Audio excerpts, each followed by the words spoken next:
মানুষ আছেন তারা বুঝেছেন।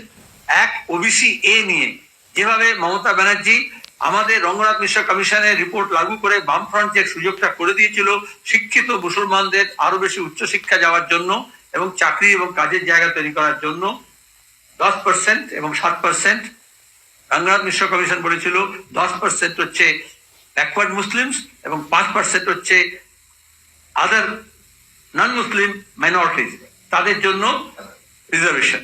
গোটা দেশের মধ্যে একমাত্র সিপিএম এর নেতৃত্বে বামফ্রন্ট সরকার পশ্চিমবঙ্গে আমরা লাগু করি 10% এবং 7%।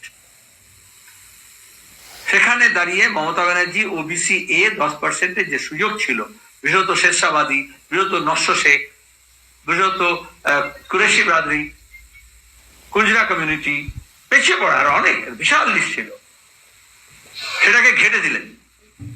লোক দেখালেন যে বামফ্রন্ট যা করেছে তার থেকে বেশি করবো।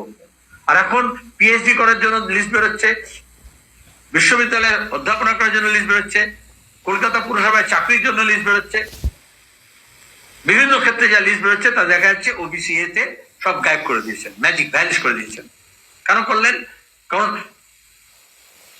মমতা ব্যানার্জি যার মানুষপুত্রী সেই লালকৃষ্ণ আদবানি পার্লামেন্টে দাঁড়িয়ে বলেছিলেন, সাচার কমিটি এবং রঘুনাথ মিশ্র কমিশন যখন হয়েছিল, যে এবং তখন মমতা ব্যানার্জি এনডিএর মেম্বার ছিলেন, যে তারা এটা বিরোধী।